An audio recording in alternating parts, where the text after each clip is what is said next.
On va partager un message sur les désirs spirituels de la chair. Désirs spirituels de la chair. Alors, de quoi il s'agit? On va prendre Galates chapitre 5. À partir du verset 16 à 17. Galates chapitre 5 à partir du verset 16 à 18. Je lis. Lisons. Je vous dis donc, marchez selon l'esprit, et vous n'accomplirez pas les désirs de la chair. Marchez selon l'esprit, et vous n'accomplirez pas les désirs de la chair. Car la chair a des désirs qui sont contraires à ceux de l'esprit. Et l'esprit en a des contraires à ceux de la chair. Et ils sont opposés entre eux, afin que vous ne fassiez pas ce que vous voudriez. Or, si vous êtes conduits par l'esprit, vous n'êtes pas sous la loi. Marchez selon l'esprit, et vous n'accomplirez pas les désirs de la chair. Ce matin, on va parler un peu des désirs de la chair, un peu en détail par la grâce de Dieu. Et les différentes formes de désirs, les différents types de désirs de la chair. Et en général, quand on lit ce passage ou quand on parle des désirs de la chair, on ne pense qu'aux désirs qui sont mauvais à vue d'œil ou à première écoute, comme par exemple le péché. Tous les désirs qu'il a cités en bas, les péchés qu'il a cités après, l'impudicité, l'impureté, l'idolâtrie, les jalousies, les animosités, oui. Ça, c'est une catégorie des désirs de la chair qui est le péché simplement, le péché de manière ouverte. Et ce n'est pas de ça qu'on va parler aujourd'hui. Et la manière dont le message a été exprès intitulé « Les désirs spirituels de la chair », c'est pour dire que on va voir dans les Écritures que parmi les désirs de la chair, il y a des désirs en fait qui ont l'air spirituels. Il y a des désirs en fait qui vont dans le sens des choses spirituelles, dans le sens des choses de Dieu, mais qui sont quand même des désirs de la chair. Donc c'est quoi un désir de la chair et c'est quoi les désirs de l'esprit? Les désirs de la chair, c'est tout ce que l'homme veut faire pour sa propre gloire ou sa propre satisfaction personnelle. C'est ça les désirs de la chair. Les désirs de la chair, c'est tout ce que la chair, tout ce que le cœur de l'homme veut faire pour se satisfaire lui-même, pour satisfaire sa propre justice, pour satisfaire sa propre conscience. Et parmi les choses que la chair, que l'homme veut faire lui-même, pour se satisfaire lui-même, il y a des choses spirituelles. Et c'est ça les désirs spirituels de la chair. Et le premier exemple qu'on va regarder, le premier exemple d'un désir spirituel de la chair, regardons le verset 18 de Galates chapitre 5. Ça y est, là sur nos yeux. Paul dit, « Or, si vous êtes conduits par l'esprit, vous n'êtes pas sous la loi. » Il dit, « Si vous êtes conduits par l'esprit, vous n'êtes pas sous la loi. » De quelle loi parle-t-il? Il parle de la loi de Moïse. Et si vous lisez Galates depuis le chapitre 1 jusqu'au chapitre 2, avant qu'on arrive au chapitre 5, l'apôtre Paul est en train de réprimander des chrétiens de Galates sur un fait. Et quel est ce fait-là? C'est le fait qu'ils ont recommencé à vouloir pratiquer certaines choses de la loi de Moïse. Or, la loi est spirituelle. Paul l'a dit dans Romains chapitre 7. Il y avait des éléments de la loi de Moïse que ces chrétiens-là avaient commencé à pratiquer, en particulier la circoncision. Ils avaient le désir de se faire circoncire pour paraître juste, pour se sentir juste aux yeux de Dieu. Et Paul leur dit que si vous étiez conduits par l'esprit, si vous marchez selon l'esprit, si vous voulez accomplir les désirs du Saint-Esprit, vous n'allez pas pratiquer les œuvres de la loi. Car ce désir de pratiquer les œuvres de la loi est un désir spirituel, mais qui vient de la chair, qui ne vient pas de l'esprit. Donc la chair conduisait à un moment ces chrétiens-là à pratiquer des choses de la loi, la chair.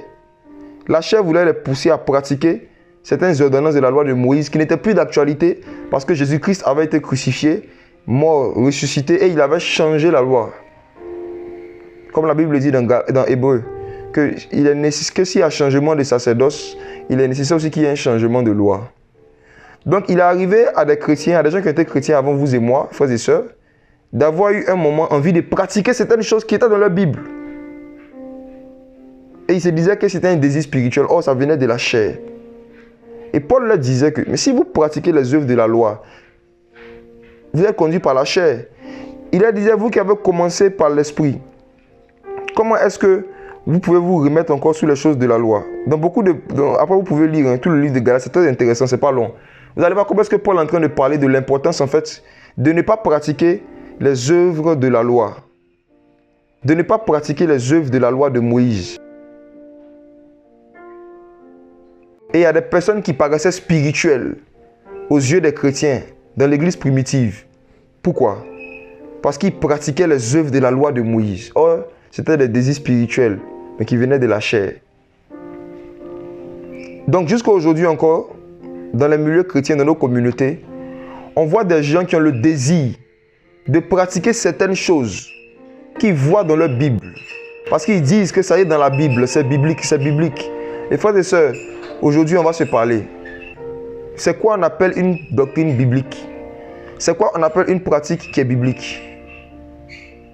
Si un chrétien n'a pas clairement défini ce qu'on appelle être biblique, il pourra même se retrouver un jour en train de prendre des cailloux, en train de prendre des pierres et de lapider des adultères.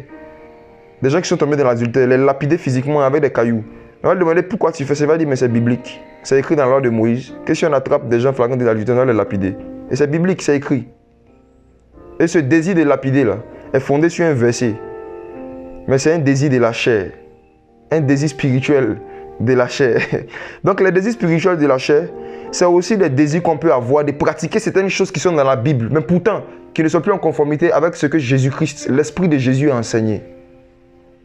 C'est le désir de pouvoir observer encore certaines choses qui sont écrites, qui sont dans la loi, mais pourtant qui ne sont plus d'actualité à cause du sacrifice de Jésus-Christ à la croix. Les désirs spirituels de la chair. Un exemple, on va donner beaucoup d'exemples à chaque fois, essayez d'aller dans les Écritures et puis regardez. Sous la loi, il était écrit que lorsqu'une femme a ses menstrues, pendant sa période menstruelle, elle ne doit pas s'approcher du temple. Elle ne doit pas s'approcher même de la présence de Dieu, du lieu où il y avait la présence de Dieu, qui était le temple à l'époque. Elle n'avait pas le droit de rendre un culte à Dieu pendant qu'elle était dans sa période menstruelle. Alors, effectivement, c'était un principe qui existait sous la loi de Moïse.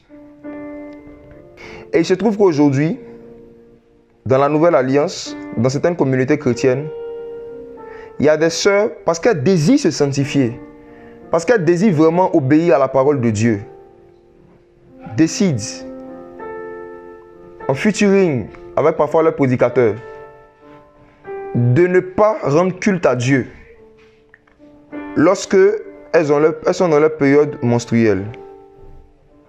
Et ça ressemble à un désir spirituel. Ce désir-là, de ne pas rendre culte à Dieu, ou de ne pas directement participer aux choses de Dieu, aux choses de l'esprit, parce qu'on est dans sa période menstruelle, mais c'est un désir spirituel de la chair.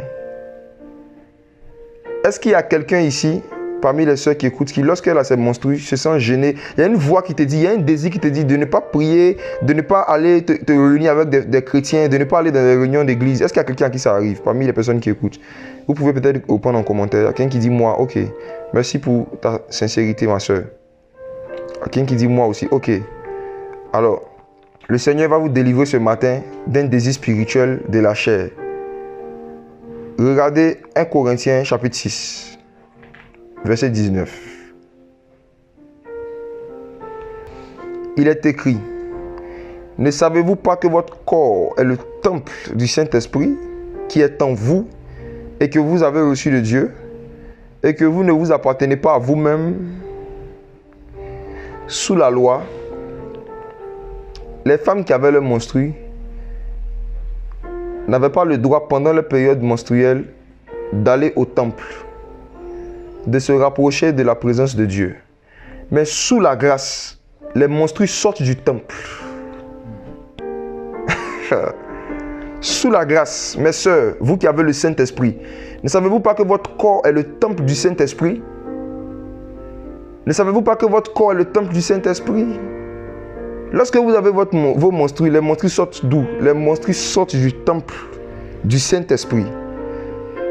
Et Jésus prêchait un jour et il a dit aux gens, ce n'est pas ce qui sort de l'homme qui le souille. Alléluia. Ce n'est pas ce qui sort du temple qui le souille. C'est ce qui rentre. Donc, je viens vous annoncer une bonne nouvelle ce matin de la part de Jésus-Christ. Vous pouvez adorer le Seigneur. Vous pouvez rendre culte à Dieu dans votre esprit. Vous pouvez glorifier le Seigneur, participer au culte du Seigneur, même dans votre période menstruelle, parce que dorénavant, votre corps est le temple du Saint-Esprit. Votre corps est le temple du Saint-Esprit. Donc, si c'était ça qui souillait le temple, c'est que à chaque fois que les monstrues sortent, vous êtes souillés. Ce n'est pas le cas. C'est l'ennemi, c'est le diable qui veut que vous raisonnez ainsi, afin de rentrer dans une culpabilité dans laquelle le Seigneur ne veut pas vous mettre. Et vous croyez que c'est un désir spirituel. Or, ça vient de la chair. Les désirs spirituels de la chair. Voici un exemple encore. Un autre exemple d'un désir spirituel de la chair. Je vais parler maintenant aux jeunes qui ne sont pas encore mariés. Il y a des désirs que vous avez qui ressemblent à des désirs spirituels, mais pourtant qui viennent de la chair. L'un de ces désirs-là, par exemple, c'est le désir de pouvoir utiliser les passions de la jeunesse pour envoyer la jeunesse à Jésus. Je rembobine. Le désir d'utiliser les passions de la jeunesse pour convertir la jeunesse. Utiliser les choses mondaines comme des instruments d'évangélisation pour convertir les jeunes à Jésus. C'est un désir qui semble spirituel, ce désir de gagner des âmes, ce désir d'envoyer des gens à Jésus. Mais on va voir dans les Écritures comment est-ce que le désir d'utiliser les choses mondaines que les jeunes aiment pour envoyer les jeunes à Christ, c'est un désir spirituel qui vient de la chair. Regardons 2 Timothée chapitre 2. 2 Timothée chapitre 2 à partir du verset 21. Paul parle à un jeune qui s'appelle Timothée. L'histoire raconte même qu'il était très jeune et il avait de grandes responsabilités dans l'église d'Éphèse. Pour ne pas dire qu'il était le messager même de l'église d'Éphèse en son temps. Et regardons le verset 21. Si quelqu'un donc se purifie de ces choses, il sera un vase sanctifié et utile au Seigneur, préparé à toute bonne œuvre. Paul dit à Timothée qui était un jeune qui faisait l'œuvre de Dieu, il lui dit que ce qui rend un jeune utile entre les mains de Dieu, ce qui fait qu'un jeune peut faire toute bonne œuvre, surtout l'œuvre de l'évangélisation, parce que ce même Paul a dit à ce même Timothée, fais l'œuvre d'un évangéliste. Il a dit ça à Timothée. Il dit que ce qui va te rendre efficace dans le ministère d'évangélisation, c'est la vie de sanctification. Il dit si quelqu'un se sanctifie, se purifie, se garde, c'est la vie de consécration en fait. Si quelqu'un se consacre, il sera un vase utile entre les mains du Seigneur à toute bonne œuvre. Et au verset 22 maintenant, regardez ce que Paul dit à un jeune qui fait l'œuvre de Dieu. Fuis les passions de la jeunesse et recherche la justice, la foi, la charité ou encore la communion fraternelle et la paix avec ceux qui invoquent le Seigneur d'un cœur pur.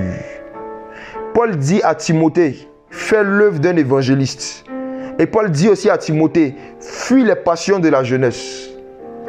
Paul n'a pas dit à Timothée, utilise les passions de la jeunesse pour envoyer la jeunesse à Christ. Le désir de vouloir utiliser les passions de la jeunesse, les désirs de la jeunesse pour l'évangéliser, c'est un désir spirituel de la chair. Le désir est spirituel dans la mesure où on veut gagner des âmes. Mais le moyen n'est pas inspiré de l'esprit. Ça ne vient pas du Saint-Esprit. On n'est pas conduit par l'esprit en faisant cela. On est conduit par la chair pour obtenir des objectifs spirituels, pour atteindre des objectifs spirituels. Et ces objectifs-là ne sont jamais atteints dans la réalité. La Bible n'a jamais recommandé à des jeunes d'utiliser les passions de la jeunesse pour gagner des jeunes. Exemple. J'étais un rappeur. Je suis passionné de rap et de hip-hop. Je me convertis à Jésus. Et il y a une voix qui me dit, et ça peut venir même avec des songes. Hein. Il fait un songe où il y a une voix qui me dit, où j'entends même une voix qui sonne du ciel. Mon fils, mon fils. La jeunesse aime le hip-hop. Mon fils.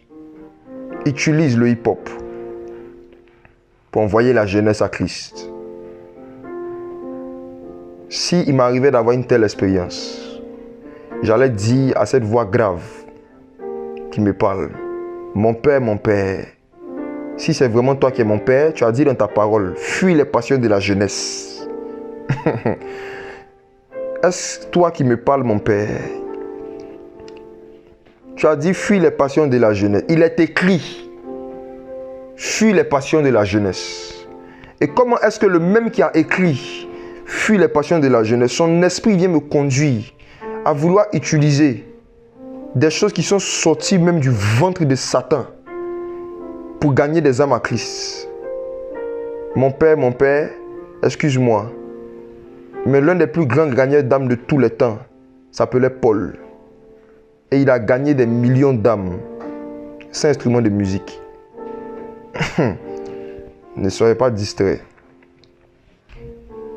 La musique n'a jamais été la source de conversion des pécheurs dans la Bible.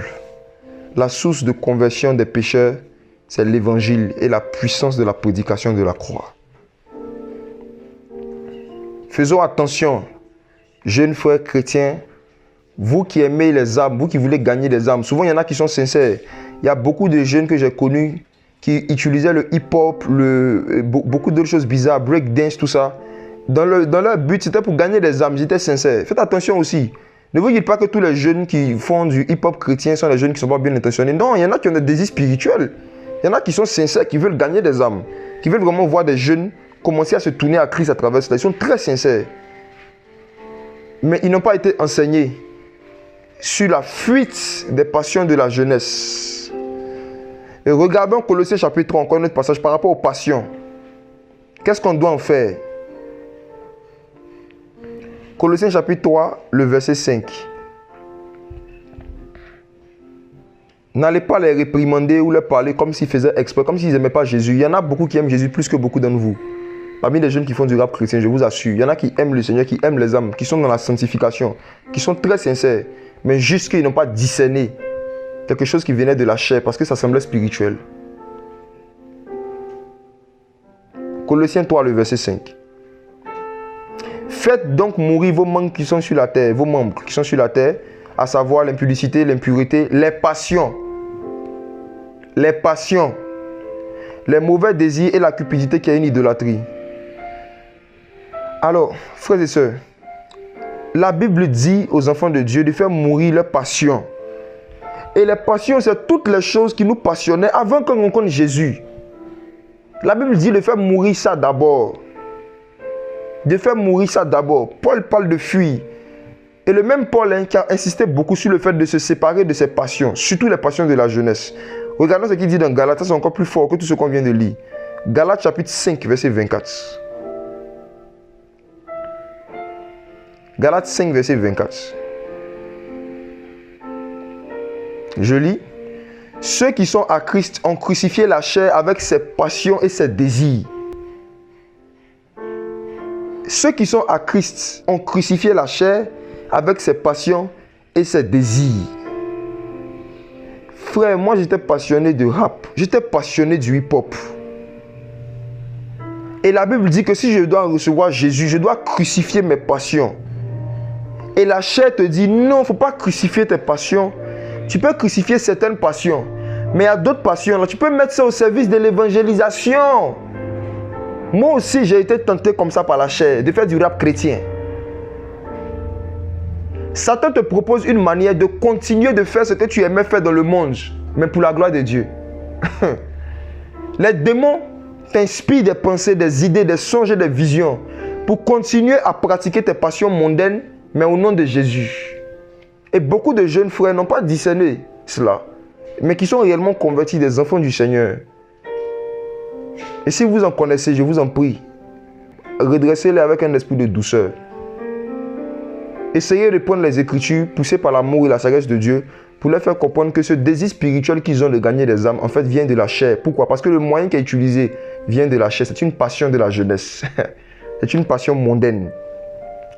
Et si tu regardes l'origine, l'histoire de la culture hip-hop, qui est sortie tout droit, comme j'ai dit là, des entrailles de Satan, que Satan a enfanté, cette culture, je parle plus de la culture que le diable, que Satan a enfanté. On ne peut pas prendre cette culture-là, qui est sortie de la bouche de Satan, et la mettre au service de la bouche de Dieu. Non. Faisons attention. Le Saint-Esprit n'est pas à coup d'inspiration. Le Saint-Esprit a inspiré des gens musicaux. Le Saint-Esprit a inspiré même des cultures, des manières de faire à des enfants, à des chrétiens.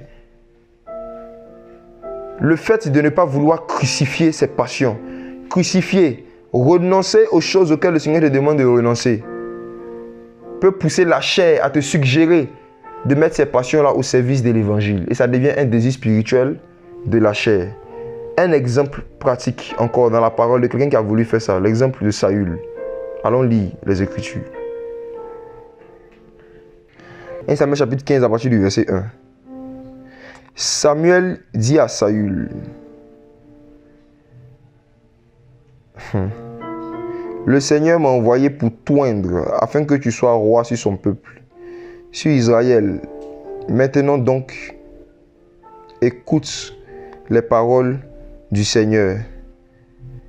Ainsi parle le Seigneur des armées. Je me rappelle de ce qu'Amalek a fait à Israël, comment il s'opposa à lui sur le chemin, à sa sortie d'Égypte. Va maintenant, frappe Amalek, détruisez par interdit tout ce qui lui appartient, ne l'épargne pas, mais fais mourir hommes, femmes, enfants, nourrissons, bœufs, menus bétail, chameaux et ânes.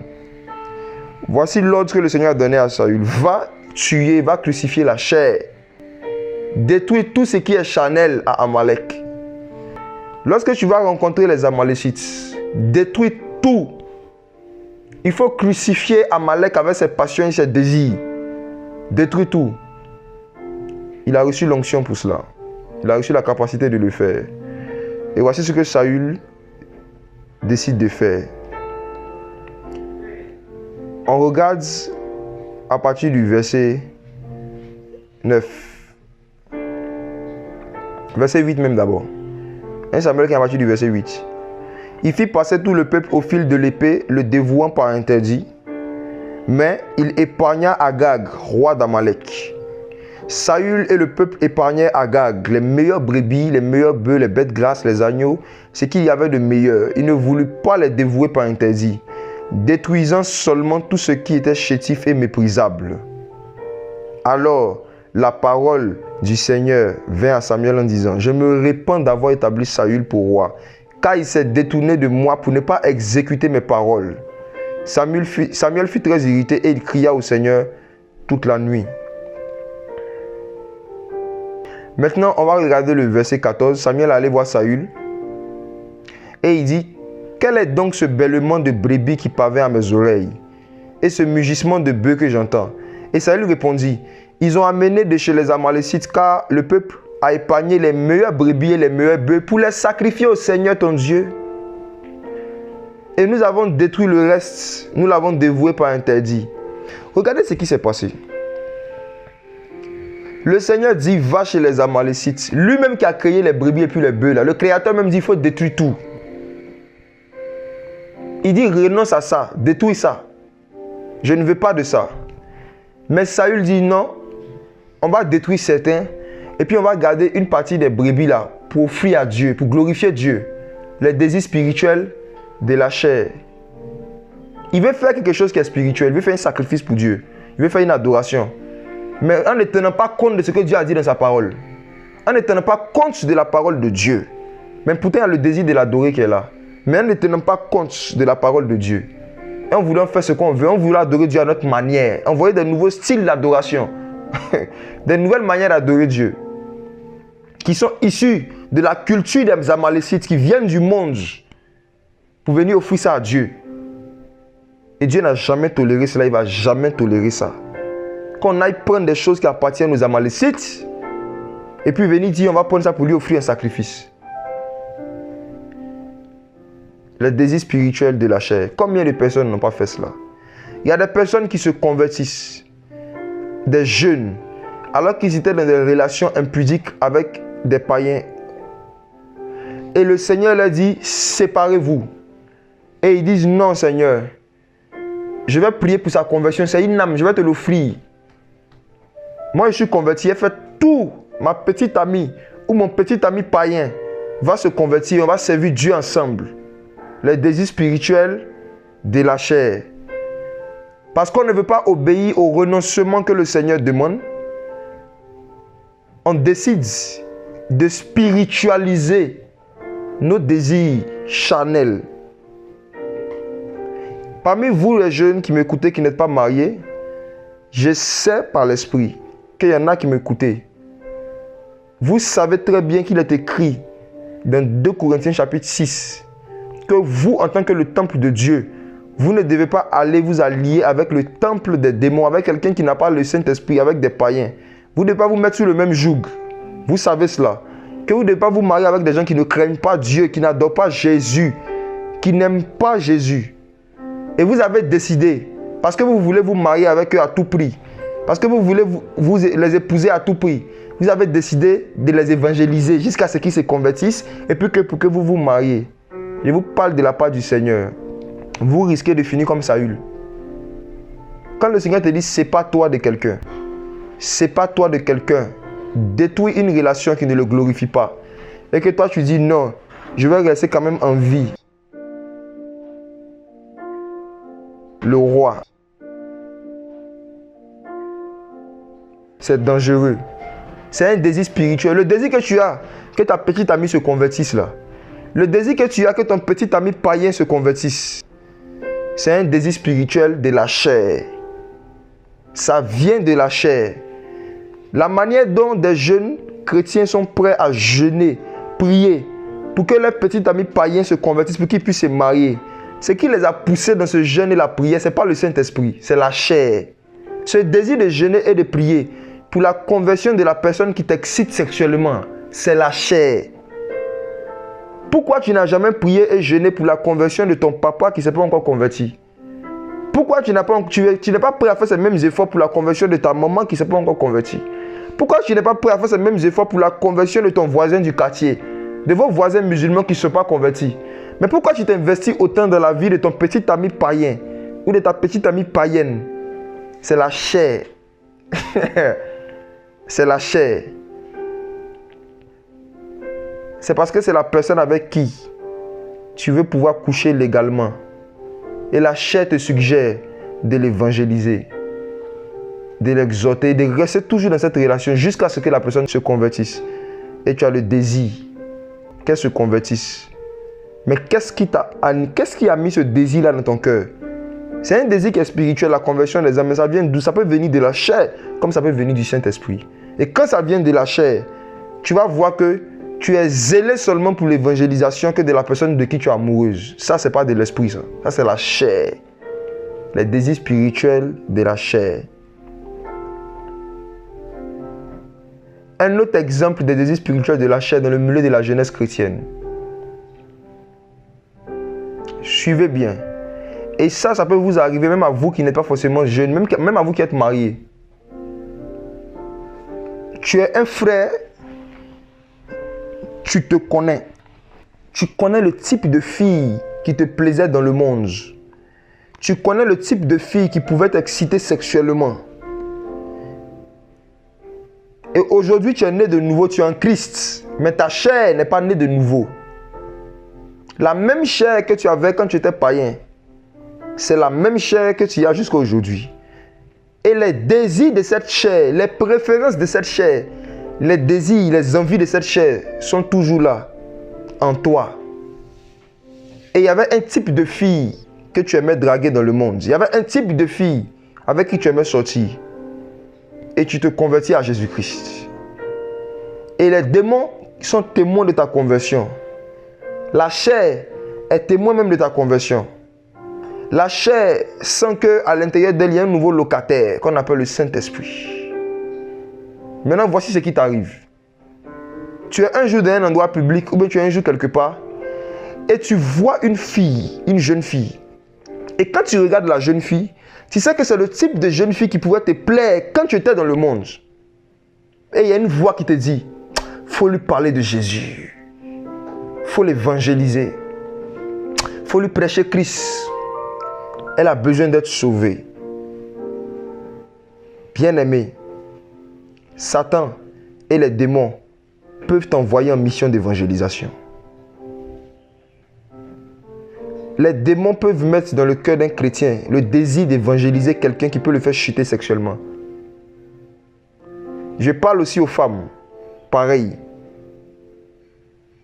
Le type d'homme qui te plaisait dans le monde, le type d'homme avec qui tu aimais avoir du flirt, le type d'homme avec lequel tu aimais coucher, sache que dans ta marche chrétienne, très souvent, tu auras le désir d'évangéliser ce type d'homme. Le désir d'évangéliser est un désir spirituel. Mais le désir d'évangéliser seulement le type d'homme qui te plaisait quand tu étais dans le monde est un désir spirituel de la chair, qui vient de la chair. La chair qui est influencée par les démons et qui en général travaille en collaboration proche avec les démons peuvent envoyer des chrétiens en mission d'évangélisation, je vous assure.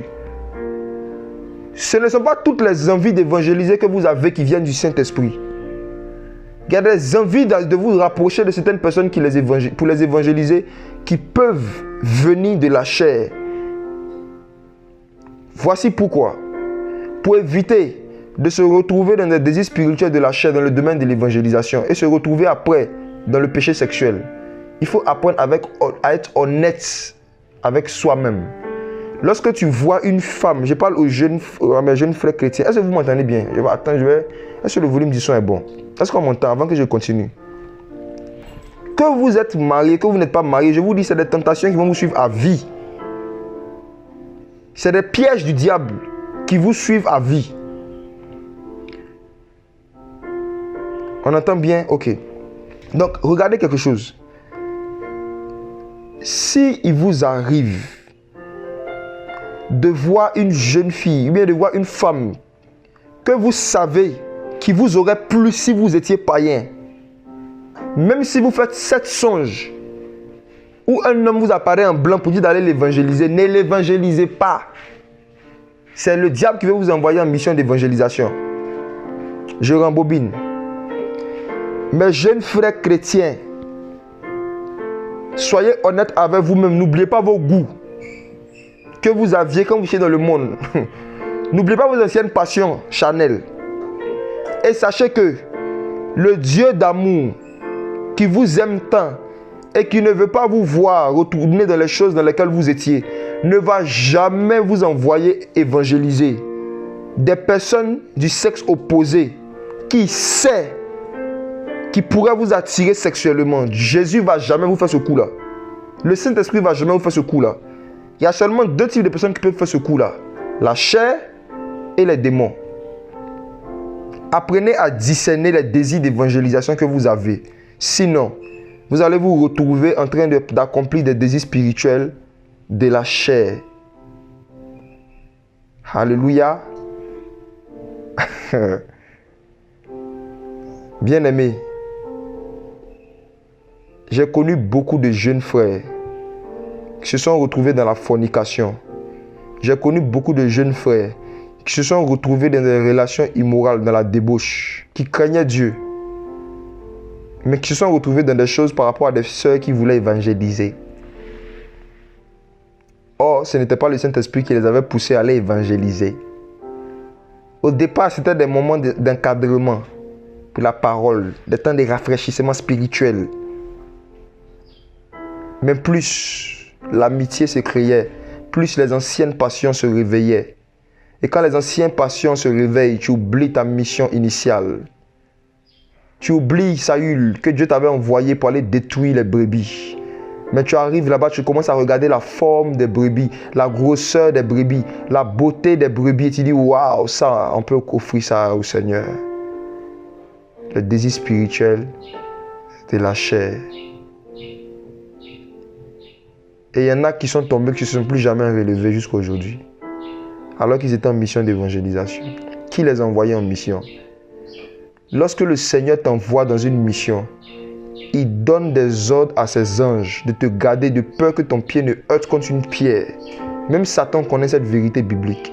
Quand c'est Dieu qui t'envoie dans un chemin, c'est Dieu qui t'envoie dans une mission, c'est impossible, ni pour la chair, ni pour les démons, de te faire tomber. Si tu restes dans le chemin, dans le cadre que Dieu a classé pour toi. Regardez Saül.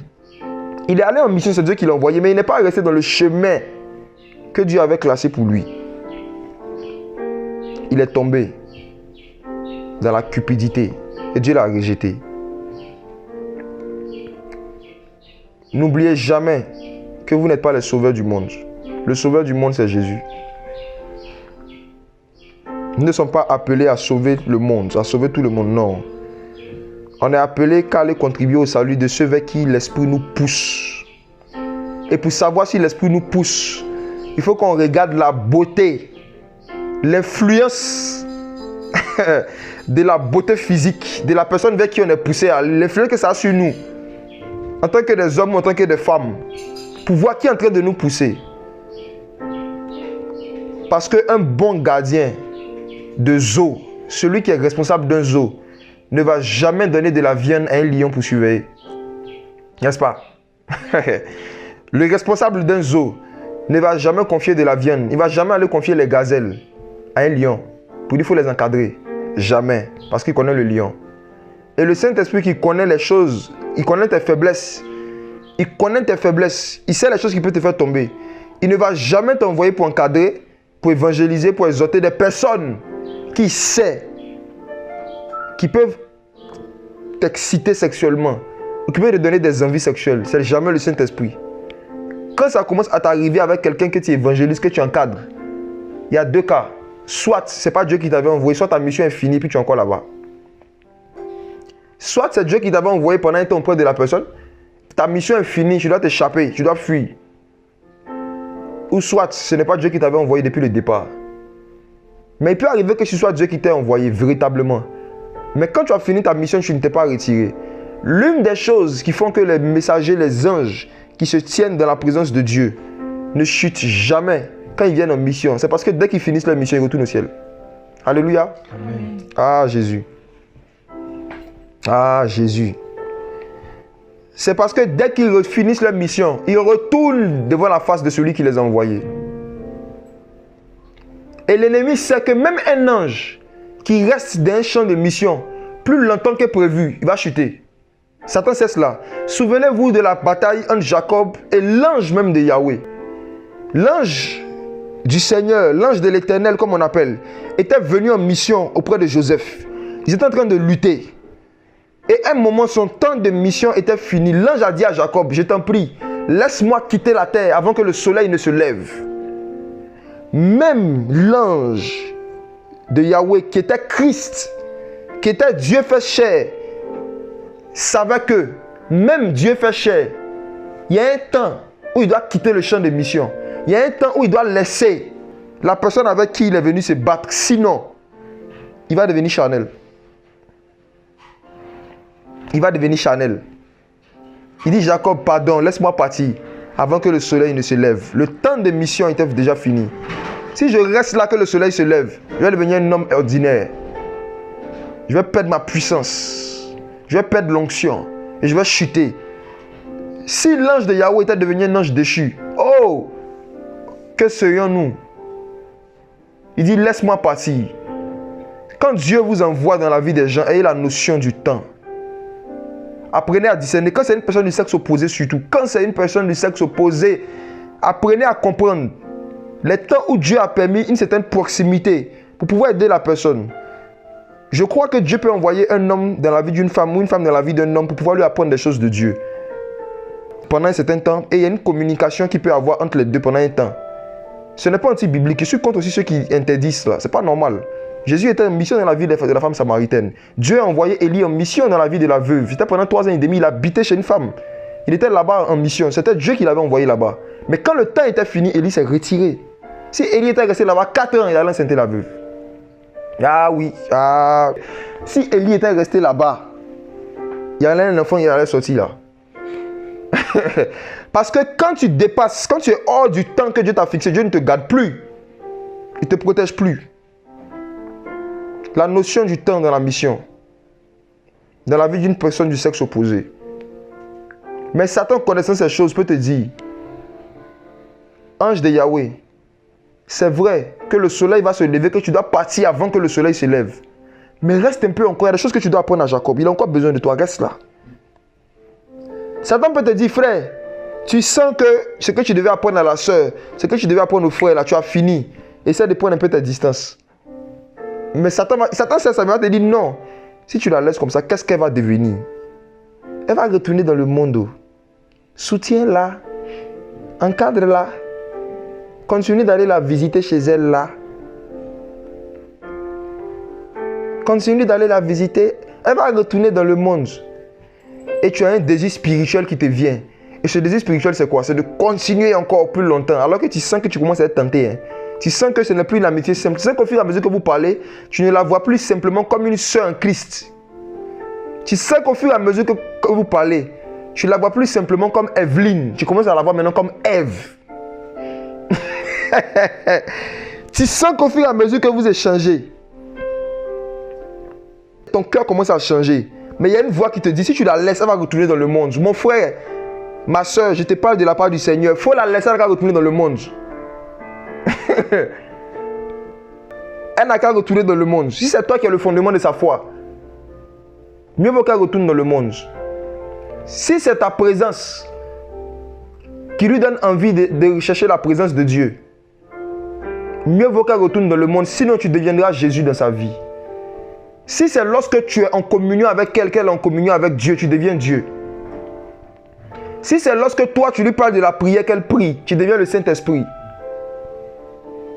Si c'est lorsque toi, tu lui dis de méditer la parole, si c'est lorsque toi, tu lui dis d'aller dans les réunions de prière qu'elle le fait, tu deviens le Père.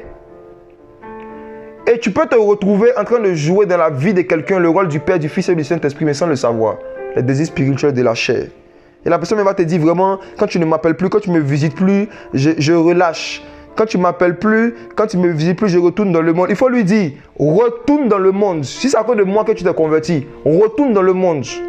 Mieux vaut qu'une seule personne qui ne veut pas Jésus affirme clairement ce qu'elle est dans son cœur. Plutôt que toi, à qui Dieu a donné l'onction, qui doit aider des milliers de personnes, des centaines de personnes, toi tu retournes dans le monde. Entre vous deux, s'il faut qu'un retourne dans le monde, c'est que ce soit elle. Je vous dis, frère, toutes les âmes ont la même valeur devant Dieu. Toutes les âmes ont la même valeur devant Dieu, certes. Mais toutes les âmes n'ont pas la même valeur dans l'évangélisation. Nous avons tous la même valeur par rapport au salut. Mais on n'a pas tous la même valeur par rapport aux âmes qu'on peut arracher du royaume des ténèbres. Il y a une prophétesse qui s'appelait Anne, qui craignait Dieu. Et la Bible nous raconte dans Luc qu'elle était restée dans le temple pendant des années, jeûnant et priant, servant le Seigneur dans son ministère prophétique. Et elle est morte. Cette femme, il y avait un rôle qu'elle devait jouer dans le royaume des cieux. Mais ce rôle-là ne consistait pas forcément à gagner des âmes. Et elle est morte. Mais il y avait une autre femme qui s'appelait Tabitha, qui n'était pas prophétesse, mais qui jouait un rôle plus important que le rôle de Anne la prophétesse. Lorsqu'elle est morte, les disciples ont refusé de l'envoyer à la morgue. Lorsqu'elle est morte, les disciples ont refusé de l'envoyer au cimetière. Ils ont refusé. Ils ont discerné par l'esprit que cette dame-là, sa mort est prématurée. Que cette dame-là, il y a des bonnes œuvres qu'elle doit accomplir pour Dieu. Elle n'a pas encore fini. On ne peut pas la livrer à la main des gens de la morgue. On ne peut pas. Ils l'ont mis dans une pièce. Ils sont allés l'appeler Pierre. Pourquoi ils sont allés l'appeler Pierre? Regardez ce mystère. Pourquoi c'est Pierre qu'ils sont allés appeler? Jésus. Un jour, la Bible dit que il y a une persécution qui a commencé à Jérusalem. Et les gens ont décidé de tuer des apôtres. Et ils ont pris Jacques. Ils l'ont mis en prison. Et qu'est-ce qui s'est passé? La Bible dit qu'ils l'ont tué. Jacques est mort. Et comme ils ont vu que ça plaît au peuple, le roi a vu que ça plaît au peuple, il a décidé aussi de prendre Pierre pour le faire mourir pareillement. Comment? En le mettant un peu en prison, et puis après il va l'exécuter. Pierre et Jacques étaient apôtres. Pierre et Jacques étaient sauvés. Pierre et Jacques avaient la même valeur par rapport au salut. Mais Pierre et Jacques n'avaient pas la même valeur par rapport à la conversion des âmes. Dieu a laissé qu'ils ont tué Jacques, mais il n'a pas permis qu'on tue Pierre. Pierre a échappé à la mort. Il y a un ange qui est venu le visiter dans sa cellule et qui l'a fait sortir. Pourtant, Dieu a laissé Jacques mourir. Les deux étaient apôtres. Mais toutes les âmes n'ont pas la même valeur stratégique dans l'avancement du royaume de Dieu sur la terre. Et il y a des gens que Dieu ne veut pas laisser mourir avant le temps. C'est parce que Jacques, c'était son temps que Dieu a pris. Mais Pierre, ce n'était pas son temps. Et lorsque Pierre est sorti de prison, la Bible dit, s'il vous plaît frère, lisons cela. Il pensait qu'il était en train d'avoir une vision. Il pensait que c'était une vision. Il pensait qu'il était dans le monde spirituel. Il pensait. Lisons le livre des Actes. On va lire Actes chapitre 12, verset 5. À partir du verset 1 même simplement. Acte 12 à partir du verset 1. En ce même temps, le roi Hérode se mit à maltraiter quelques membres de l'église et il fit mourir par l'épée Jacques, frère de Jean. Voyant que cela était agréable aux Juifs, il fit aussi arrêter Pierre. C'était pendant les jours des pains sans levain. Après l'avoir saisi et jeté en prison, il le mit sous la garde des 4 escouades, de 4 soldats chacune, avec l'intention de faire comparaître devant le peuple. Ce qu'il a fait à Jacques, il voulait faire à Pierre. Verset 5. Pierre était donc gardé dans la maison, mais l'église faisait sans cesse des prières à Dieu pour lui. La nuit qui précédait le jour, Hérode allait le faire comparaître. Pierre dormait entre 2 soldats, liés de 2 chaînes, et les gardes qui étaient devant la porte gardaient la prison.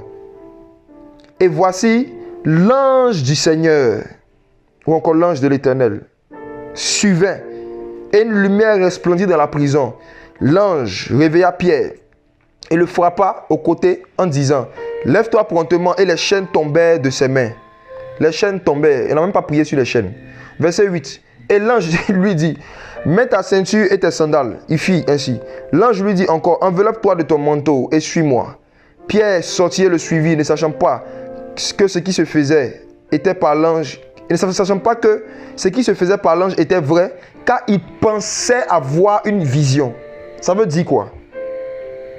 Pierre avait tellement l'habitude d'avoir des visions qu'il arrivait un moment de sa marche avec Dieu où il confondait le monde spirituel et le monde naturel. Pierre avait tellement l'habitude d'être visité par le Saint-Esprit qu'avoir une vision était un événement normal dans sa vie. Ce qui n'était pas normal, c'était d'être dans le monde terrestre et puis interagir avec un ange. Donc quand ça lui arrivait, il pensait qu'il avait une vision. Et je prie que parmi vous et celles qui écoutez, que Dieu vous fasse vivre ces choses sur la terre comme au ciel. Que vous arrivez dans des moments de votre intimité avec le Seigneur où vous ne savez plus faire la différence entre les visions et le monde naturel à cause de la profondeur dans laquelle l'onction du Saint-Esprit va vous faire entrer.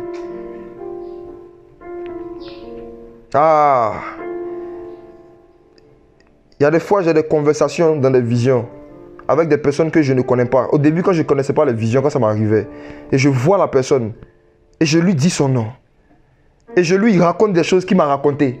Et la personne me dit, mais je ne t'ai jamais dit ça. Je dis, mais si, on s'est parlé, tu m'as dit. Et puis, j'ai commencé à discuter. Une fois, j'étais allé chez une femme pasteur. Je lui ai dit, une femme qu'on appelait maman pasteur. Et un moment, par la grâce de Dieu, qu'est-ce qui lui est arrivé? Elle a décidé de laisser un peu le pastorat et de partir dans les endroits où il y avait les bébés abandonnés pour aller récupérer les enfants abandonnés, pour s'occuper d'eux. Parce que financièrement, Dieu lui avait fait grâce, elle avait des moyens. Donc, elle avait commencé de partir regarder des enfants qui les ont jetés dans les poubelles ou bien dans les CHU, des femmes qui accouchent et puis qui disparaissent, qui fuient, qui laissent leurs enfants. Donc, elle est partie, qu'elle a commencé à faire cela. J'ai décidé d'aller pour l'encourager. Je crois que c'était en 2012 ou 2013. J'ai décidé de partir là-bas pour l'encourager. Et quand je suis allé chez elle, dès que je l'ai vue, il y a un souvenir qui m'est venu dans ma tête. Et dans ce souvenir-là, j'ai eu une conversation avec elle où elle me disait qu'elle a ramassé tel bébé. Sa maman s'appelle comme ça. Le nom du bébé s'appelle comme ça. Et comme j'étais encore novice dans ces choses, je suis arrivé là et je ne savais pas que j'avais eu une vision. Il peut arriver que tu confondes le monde naturel aussi avec le monde spirituel. Et j'ai commencé à parler avec la maman. J'ai dit, ah vraiment, Dès qu'il a vu le bébé, il a dit, ah, vraiment, vraiment, Dieu, gloire à Dieu pour le bébé, tout ça. Elle dit, ah, mes enfants t'ont dit. Il dit, non, non, toi-même, tu m'as dit, tu te rappelles, tu m'as dit que tu l'as pris dans tel CHU. Tu m'as dit que le bébé s'appelle comme ça. Sa maman s'appelle un tel. La femme me regarde. Elle dit, je t'ai jamais dit ça. J'ai dit, si, on a commencé à discuter. Il dit, mais tu m'as dit ça. Elle t'a dit ça quand? Dis-moi quand. Et si là, il n'arrive pas à fixer. Il dit, je ne sais pas, mais il y a un souvenir d'une conversation que j'ai eue avec toi. C'est ce que tu m'as dit. Et je suis parti. Et je ne savais pas que j'avais eu une vision. Frères et sœurs, la Bible est réelle. Dieu ne ment pas. Tout ce qu'on lit dans nos Bibles, c'est la vérité. Quand tu crains Dieu et que tu es prêt à laisser le Saint-Esprit te sanctifier comme il le veut, quand tu as un cœur repentant, ça ne veut pas dire que tu as atteint la perfection, c'est pas ça. Hein? Parce que ce même Pierre-là, souvenez-vous que dans Galates chapitre 2, 14 ans plus tard, Paul allait le voir et il a manifesté l'hypocrisie. Il se cachait, il partait manger, il venait sacrifier aux idoles, après il venait un peu. Vous voyez, c'est pas parce qu'il était parfait qu'il vivait ces choses. Mais c'est parce qu'il craignait Dieu. Et bien aimé, pourquoi est-ce que c'est lui que les disciples sont allés appeler quand Tabitha est mort? Ce n'est pas l'idolâtrie.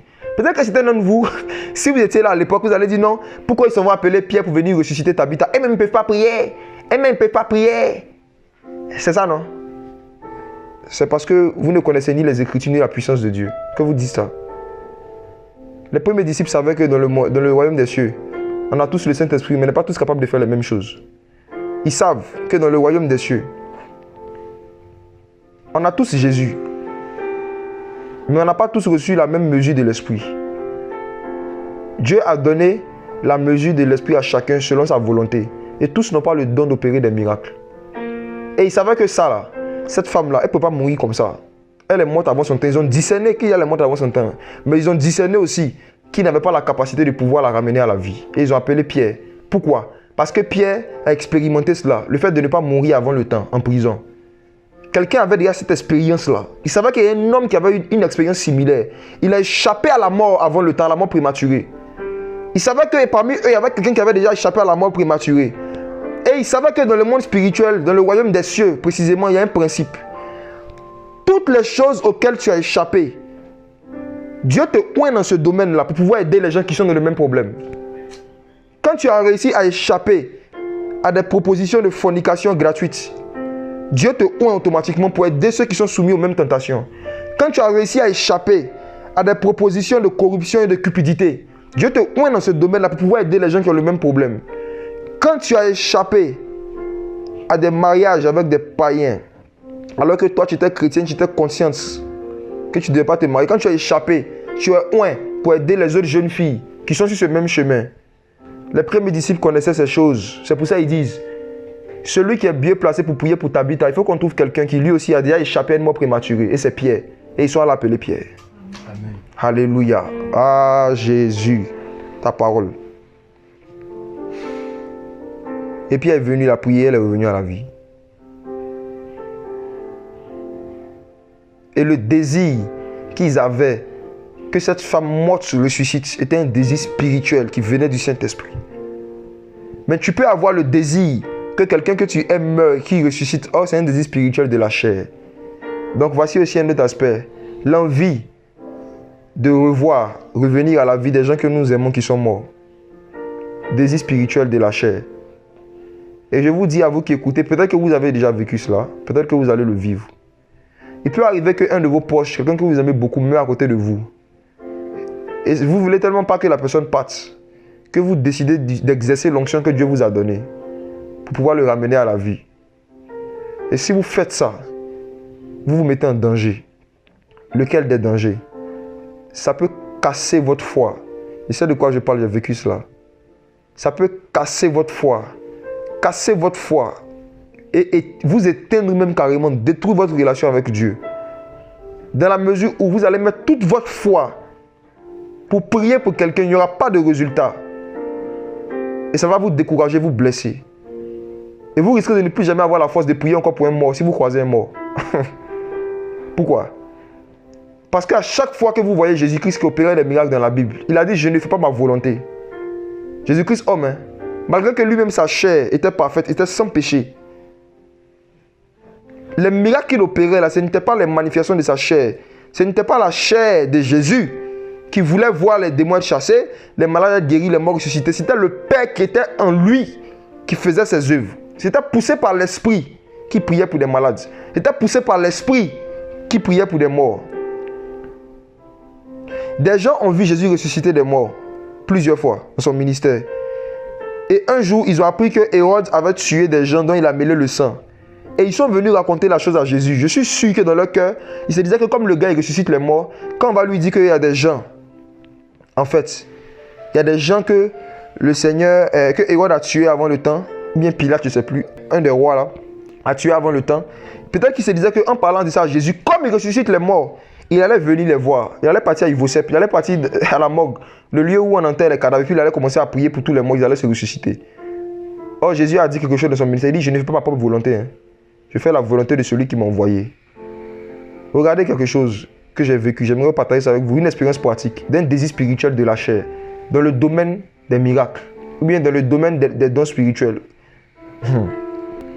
Je pense que j'en ai déjà parlé d'un message qui est sur la chaîne. Nous pourrons voir l'effet de la mort de nos proches sur notre foi. C'est un message que j'ai partagé sur notre chaîne YouTube où j'ai expliqué cette expérience-là en détail. Et comment est-ce que le diable peut passer par la mort d'un de nos proches pour casser notre foi, détruire notre foi. Parce que la parole de Dieu dit. Il y a une dame qui m'a élevé avec ma mère biologique. Elle a été ma nounou, la nounou de toutes mes sœurs. J'avais 3 grandes sœurs, je suis le dernier garçon. Elle nous a toutes élevés. Elle était musulmane. Elle nous a donné de l'affection pas possible. Mais il est arrivé un temps de sa vie où, par la grâce de Dieu, elle a cru en Jésus-Christ, elle a quitté l'islam et s'est convertie à Jésus. Elle était remplie du Saint-Esprit et de puissance. Mais elle avait un problème, elle souffrait du VIH-Sida. Et il y a un pasteur qui craint Dieu, je bénis le Seigneur pour sa vie, qui sert le Seigneur dans une ville de la Côte d'Ivoire, qui est tombé amoureux d'elle. Et quand il est tombé amoureux d'elle, il ne savait pas qu'elle avait cette maladie. Et il allait et il lui a dit, je vais t'épouser. Elle lui a dit, voici la maladie que j'ai. Il a dit, c'est pas grave, je t'aime, je te marie. Et sachant qu'elle avait cela, il s'est marié avec elle en connaissance de cause. Ce sont des rares hommes intègres de notre génération. Ah oui. Il dit, c'est pas grave, je t'aime toi. Peu importe la maladie que tu as, je te prends avec. Il a marié la femme en connaissance de cause. Mais ils n'ont jamais pu avoir des enfants. Elle a eu la tuberculose après. Et elle a servi Dieu dans la puissance du Saint-Esprit. Le Seigneur est passé par elle pour envoyer beaucoup de musulmans à la repentance, à la conversion. Le Seigneur est passé par elle pour chasser des démons, pour guérir des malades. J'en ai été témoin. Elle avait un don de parole, de connaissance déconcertant. Et la dernière fois qu'elle et moi on s'est vus, c'était en août 2018, avant sa mort, un an avant sa mort. C'était la dernière fois malheureusement où j'ai eu l'opportunité de la voir vivante et pouvoir avoir une conversation avec elle. C'est pas elle, en 2018, que Dieu était passé pour me transférer, pour me communiquer le don de parole de connaissance. Mais elle était très malade physiquement. Et j'ai prié plusieurs fois pour sa guérison. Son mari a prié, toute l'église a prié, tout le monde a prié. Le Seigneur ne la guérissait pas. Mais jusque-là, ce n'était pas un problème. Jusqu'à ce que, en décembre dernier 2019, on nous appelle et on nous dit qu'elle est dans le coma et que la maladie est en train d'avoir raison d'elle. Ils l'ont transférée d'urgence à Abidjan. Et je suis allé au CHU avec mon frère Folie. Je suis allé là-bas, je suis allé rester avec elle. Elle était dans le coma. Je n'ai plus l'opportunité de lui parler. Et ma mère m'a dit, j'ai écouté un message un jour et j'ai vu des vidéos où Dieu est passé par toi pour guérir des gens. Est-ce que tu ne pourrais pas prier pour Daniel? J'ai dit, si, moi, je suis venu pour cela.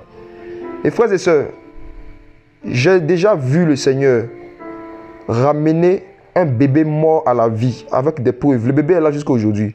J'ai déjà vu Dieu dans mon service. On prie pour quelqu'un qui était enceinte depuis plus d'1 an parce que c'était la sorcellerie. L'enfant était mort dans son ventre. On a prié. Non seulement le Seigneur a ramené le bébé à la vie, mais on allait faire l'échographie. Le Seigneur a ramené le fœtus à 6 mois. On a fait l'échographie. Le Seigneur a ramené la grossesse à 6 mois. Et la femme a accouché, l'enfant est vivant. Donc depuis lors, là, je n'ai pas peur des cadavres. Si je sais que c'est quelqu'un qui est mort avant son temps, si Dieu me fait discerner que c'est quelqu'un qui est mort avant son temps, je sais que Jésus peut ressusciter des morts. Et il ressuscite quel type de mort? Les gens qui ne sont pas morts dans la volonté de Dieu, qui sont morts avant leur temps. Donc je me suis dit quoi? Je vais aller voir ma tante. Je vais prier et Jésus, je vais mettre ma foi en Jésus. Jésus va lui faire grâce parce qu'elle souffrait. Bien aimé, je suis rentré dans la salle. J'ai vu ma maman là, couchée, défigurée physiquement par la maladie. On voyait ses os. Et elle était inconsciente. L'état dans lequel je la vis en 2018, quand elle m'avait imposé les mains. Et l'état dans lequel je la vois en décembre 2019, c'était deux choses différentes. C'était très difficile à voir. Mais j'ai pris mon courage à deux mains. Et je suis venu et je lui ai imposé les mains dans le coma. J'ai commencé à prier. Et plus je priais, et plus j'avais l'impression que même la vie la quittait. J'insistais. Et à un moment, j'ai arrêté, je suis sorti de la salle, j'ai dit à ma mère, j'ai fini de prier. Je me suis dit que le soir, j'allais repasser. Et le soir, j'étais assis là, comme ça, vers 20h. Et il y avait les parents de ma tante en question qui sont venus de la tante qui ont dit qu'ils veulent la voir. Et de leur montrer la chambre où elle est couchée dans le coma. Et c'est là que j'ai eu une des expériences les plus traumatisantes de ma vie. Je rentre dans la chambre avec eux. Je leur montre, on voit la dame. Elle est en train de suffoquer, elle est en train de partir. Elle est en train de suffoquer. Elle est en train de partir.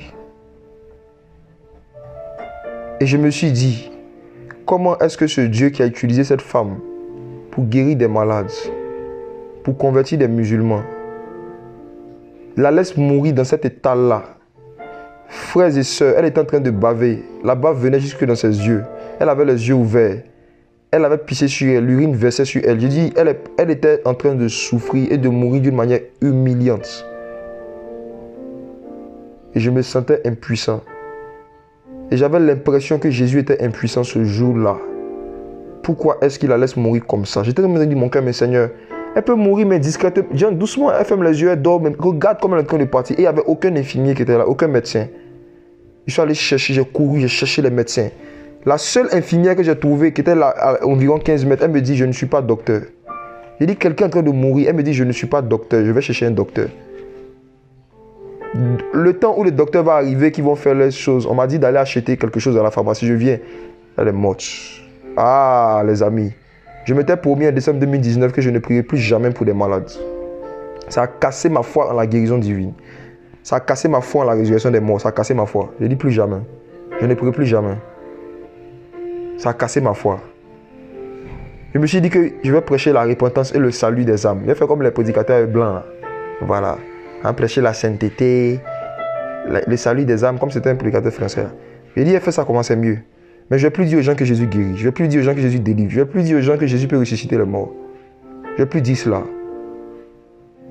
Parce que voici quelqu'un même qui méritait la vie. Selon moi, elle méritait de ne pas mourir comme ça. Il n'a rien fait pour elle. Et j'étais blessé, je ne comprenais pas. J'étais frustré. Or, le désir que j'avais qu'elle revienne à la vie était un désir charnel. Ou du moins, un désir spirituel, mais de la chair. Ça venait de la chair. Mais ma douleur ne pouvait pas me faire comprendre. La douleur m'avait aveuglé. La douleur dans laquelle j'étais ne pouvait pas me faire comprendre que ce désir que j'avais qu'elle revienne dans la vie ne venait pas du Saint-Esprit. Ce désir que j'avais qu'elle meure gentiment, comme j'ai dit, ne venait pas du Saint-Esprit. Ça venait de la chair. Mais je souffrais trop pour comprendre cette leçon. Et quand le Saint-Esprit, le merveilleux Saint-Esprit, le patient Saint-Esprit, l'être le plus patient de toute la terre, le plus doux, le plus compréhensif, le consolateur, quand il m'a consolé, quand il a vu que maintenant j'étais en même de comprendre, il m'a montré des vérités éternelles et extraordinaires qui m'ont fait comprendre que ce qui est arrivé à ma maman, c'était la volonté de Dieu. Et que c'était magnifique, c'était super pour l'avancement du royaume des cieux sur la terre. Ah oui. Quelqu'un me dira, mais comment et pourquoi? On va vous envoyer le lien, écoute le message, je vais donner la réponse dedans. Écoutez le message, vous allez voir. Mais en bref, la Bible dit dans 1 Corinthiens chapitre 15 que lorsque un corps est semé infirme, lorsque un corps meurt infirme, lorsque un corps meurt dans la souffrance, à la résurrection des morts, le corps d'un chrétien, d'un enfant de Dieu, lorsque ce corps-là meurt dans la souffrance, à la résurrection des morts, il aura un corps glorieux proportionnel en fait à la souffrance qu'il a vécue sur la terre. Et si donc le Seigneur veut donner des corps très brillants et très glorieux à des personnes, il les fait mourir très mal. Ah, Jésus. C'est pour cela que vous allez voir que la plupart des gens qui étaient très proches de Dieu, ils sont morts très mal. Ils ne sont pas morts d'une mort naturelle. Regardez la plupart, regardez la Bible, regardez les prophètes, comment ils étaient décapités, sciés. Regardez dans la parole, vous allez voir. Plus des gens étaient oints, plus des gens étaient proches de Dieu, et plus ils mouraient mal. Pourquoi? Parce que le corps glorieux qu'ils doivent recevoir doit être proportionnel aux souffrances qu'ils ont vécues sur la terre. C'est la première raison en fait. Donc c'est parce que le Seigneur voulait donner un corps plus puissant, plus excellent, plus glorieux à ma maman qu'il a permis qu'elle meure comme ça. Et moi je voulais qu'elle ressuscite et qu'elle ne souffre pas. Les désirs spirituels de la chair. Ah, Jésus. Bien-aimé, vous allez avoir des proches qui vont mourir à côté de vous. Souvenez-vous de ce message. Demandez au Saint-Esprit, était-ce ta volonté qu'il meure de la sorte ou la personne est morte avant son temps? Et si le Saint-Esprit maintenant vous dit que la personne est morte avant son temps, en ce moment-là, vous pouvez prier pour sa résurrection. Mais si jamais la maladie ou la mort qui atteint la personne est dans la volonté de Dieu et que vous voulez utiliser l'onction de Dieu pour combattre la volonté de Dieu, ça ne va pas marcher. Le royaume de Satan n'est pas divisé, le royaume de Dieu non plus. Une onction qui vient du Saint-Esprit ne peut pas détruire un problème qui vient du Saint-Esprit. Les désirs spirituels de la chair. Souvenez-vous du prophète Élisée. La Bible dit qu'il est mort de maladie. Un homme par qui Dieu passait pour faire des miracles extraordinaires. Il avait une maladie, une calamité dans l'hébreu. Ça correspond aujourd'hui à ce que nous appelons cancer. Quelque chose qui a détruit sa chair. Et Élisée, le prophète que vous connaissez, est mort de la calamité, de la maladie qu'il avait atteinte. Et lorsqu'il a été enterré, logiquement, les personnes qui avaient un certain rang d'honneur dans la société étaient mises dans des sépulcres. Les sépulcres étaient des endroits comme où Jésus était, avec une pierre où on peut fermer, ou bien on les mettait en tout cas dans des conditions vraiment extraordinaires. Mais Dieu a permis qu'on enterre Élisée comme un chien, laissant ses ossements à découvert. Et n'importe qui pouvait voir les os d'Élisée.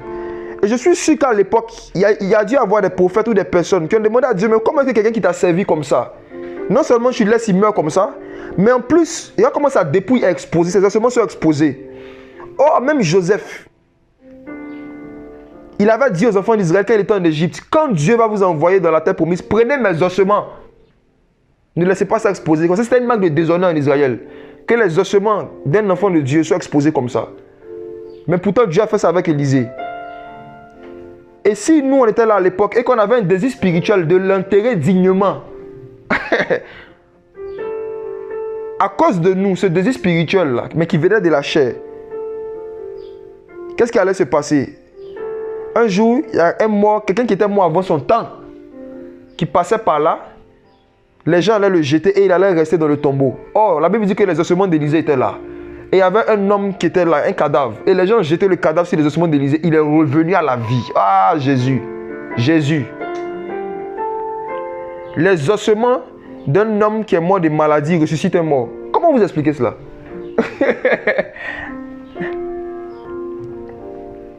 Quand vous savez que des gens avaient l'onction de prophétie sur leur vie et qu'ils craignaient Dieu, peu importe la manière dont ils vont mourir, peu importe la manière dont ils seront enterrés, peu importe la manière dont vous allez les voir mourir, laissez-les. Vous ne savez pas tout. Même la mort des prophètes est prophétique. Jésus. Jusqu'à aujourd'hui, il y a des gens qui font débat sur la mort de Kakou Sévérin. Je n'ai jamais compris ça. Il y en a qui disent non, c'est parce qu'il est en train de se détourner de Dieu. Il y en a qui disent non, c'est à cause de l'idolâtrie. Les gens l'idolâtraient, mais les gens racontent des histoires. Pour ceux qui sont en Côte d'Ivoire, qui le connaissent, je vous parle. Franchement, Kakou Sévérin n'a pas été le prédicateur par qui Dieu est passé pour faire le plus de grandes œuvres en Côte d'Ivoire. Pas du tout. Il y en a eu d'autres après lui. Ah oui. Il y en a eu d'autres. Moi, j'étais témoin de certaines choses ici dans cette nation. Ce n'est pas tous les mouvements de l'esprit qui sont médiatisés, frères et sœurs. Il y a des prédicateurs que moi j'ai connus dans ce pays-là. Dieu a fait des choses extraordinaires par eux-mêmes. La femme dont je vous parle, par exemple, je vous dis que, écoutez, j'ai raconté quelques témoignages des types de guérisons ou des conversions que Dieu a fait par ses mains. Aujourd'hui, il y a une assemblée qu'ils ont implantée dans une région musulmane de la Côte d'Ivoire, composée à majorité de musulmans. C'est extraordinaire. Il y a des gens que Dieu a beaucoup utilisés, mais qui n'ont pas été beaucoup célèbres, qui n'ont pas été médiatisés. Le plus célèbre n'est pas forcément le plus utilisé. Le plus médiatisé n'est pas forcément le plus utilisé par le Saint-Esprit. Non. C'est un serviteur de Dieu, il a fait ce que Dieu lui avait demandé de faire, il est parti. Laissez-le. Laissez-le. Jusqu'à aujourd'hui, les gens continuent de parler. Non, c'est parce qu'il est détourné de Dieu, il tolère l'idolâtrie. Il y en a qui peuvent faire prédication. Mais c'est méchant et vous pouvez vous retrouver en train de pécher contre le Seigneur. Il a fait sa part, il est parti. Les désirs spirituels de la chair, c'est aussi le désir de ressembler à un prédicateur que Dieu a utilisé. Ah oui. Ah oui. C'est le fait aussi de dire, ouais, moi je serai le prochain Intel, je serai le prochain Kakou Sévérin, je serai le prochain, oui, je ne sais pas, tel prophète, tel pasteur. Et puis souvent on vous appelle comme ça. Hein. On dit, ouais, le béni est noir. Ouais. Et puis les gens sont contents. Ouais. Et puis on dit, non, voici la future Catherine Kuhlman. Le désir de servir Dieu de la même manière qu'un serviteur de Dieu est un désir spirituel de la chair. Dieu a tellement d'imagination. Dieu a tellement de modes d'opération. La Bible dit qu'il y a diversité d'opérations. Mais le même esprit. Et regardez dans les Écritures. Même Josué, qui a reçu l'imposition des mains de Moïse, il n'a pas servi Dieu comme Moïse. Même Josué, qui a vu Moïse vis-à-vis, qui a parlé avec lui, qui a reçu l'onction par Moïse. Il avait une diversité d'opérations. Son mode opératoire, sa manière d'opérer était différente de la manière de servir Dieu de Moïse. Même Élisée, son mode opératoire, sa manière d'opérer était différente d'Élie. Même Pierre, qui a marché avec Jésus, qui a vu Jésus opérer. Quand lui, il a commencé à opérer dans le domaine de la guérison, il a commencé à opérer d'une manière qu'on n'avait jamais vue depuis le livre de Genèse. Son ombre pouvait guérir des malades. On n'avait pas entendu ça dans le ministère de Jésus. On dit que Jésus, les gens venaient le toucher, se jetaient sur lui. Voilà, ils le touchaient, on touchait le bord de son vêtement. Pierre a reçu l'onction, l'imposition des mains même de la part de Jésus. Mais il y a eu diversité d'opérations. Mais le même esprit, les mêmes résultats, les mêmes guérisons.